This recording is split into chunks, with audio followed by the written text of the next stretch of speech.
Sabe aquela história épica de Elden Ring, com a Térvore, a graça e tudo mais? Então, por baixo de toda essa grandiosidade, existe uma verdade bem mais sombria, quase uma heresia, uma teologia secreta que vira de cabeça para baixo tudo o que a gente achava que sabia sobre as Terras Intermédias.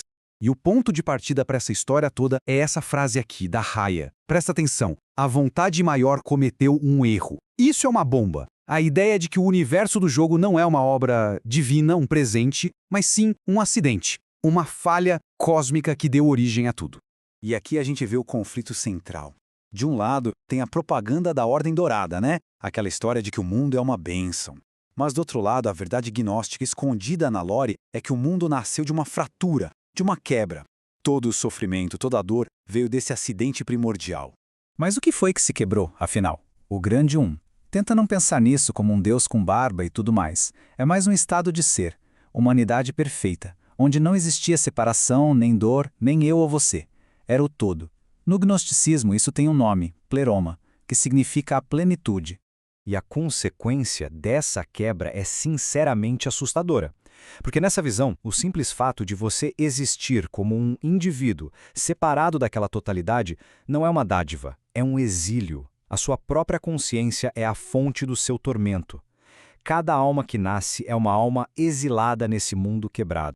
O que nos leva, claro, à pergunta de $1 milhão. Se a criação foi um erro, de quem é a culpa? Quem foi o arquiteto que construiu essa prisão cósmica que a gente chama de realidade? Bom, a resposta não é tão simples quanto parece. A gente tende a apontar o dedo para a vontade maior, mas ela não é a grande vilã. A própria lore descreve essa entidade como algo distante, um abismo sem luz, com quem ninguém fala há séculos.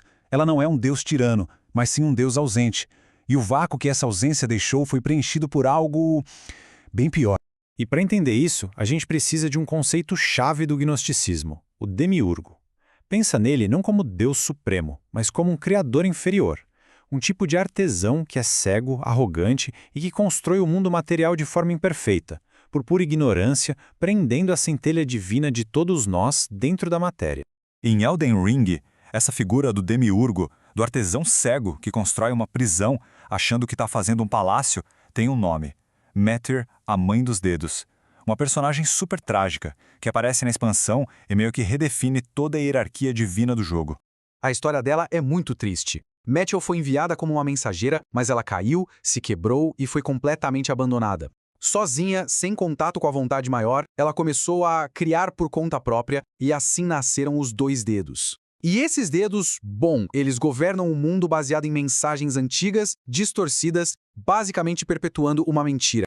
E aqui está o ponto crucial de tudo isso. Toda a religião da Ordem Dourada, toda aquela conversa de orientação da graça, não vem de um plano divino coisa nenhuma. Na verdade, é o delírio febril de uma entidade mãe, quebrada e traumatizada, que fica repetindo ordens que já nem recebe mais.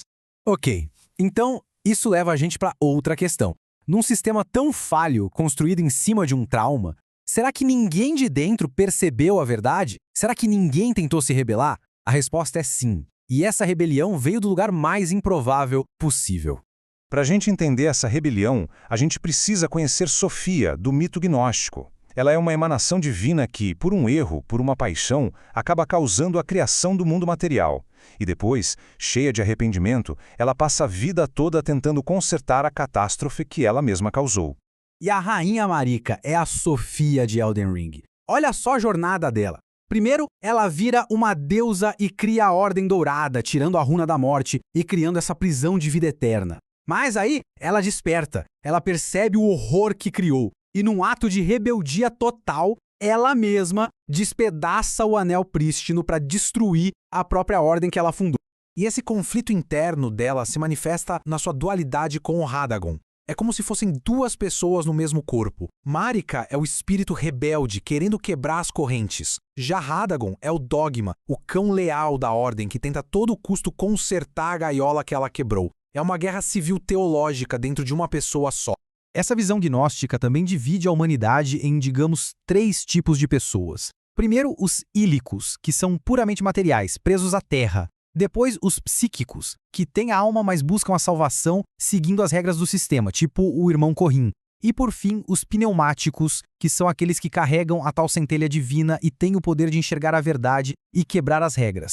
E é exatamente aqui que a gente, o jogador, entra. O maculado é o pneumático, a alma exilada que retorna com a capacidade de ver além da mentira, de desafiar o sistema e, no fim das contas, de matar um deus. O potencial para a verdadeira mudança está com a gente. E isso, claro, dá um significado totalmente novo para os finais do jogo. As escolhas que a gente faz no final não são só sobre quem vai sentar no trono. São respostas filosóficas, são diferentes soluções gnósticas para o mesmo problema. O que fazer com uma criação que deu errado? E essa tabela aqui resume tudo de um jeito perfeito. O final da chama frenética é o gnosticismo radical. Vamos queimar tudo e voltar a ser um só. A Era das Estrelas, da Honey, é a solução transcendental. Não vamos destruir a prisão, vamos só fugir dela, levar as leis para bem longe. E a Ordem Perfeita é a tentativa de consertar a gaiola, deixando ela lógica, imutável e totalmente sufocante. O que nos deixa com essa última pergunta, que é basicamente a escolha que o jogo nos apresenta. Se a realidade é uma falha fundamental, se o mundo é uma prisão, qual é o verdadeiro ato de libertação? É colocar tudo abaixo? Tentar consertar as grades para que sejam perfeitas ou simplesmente encontrar a chave e ir embora?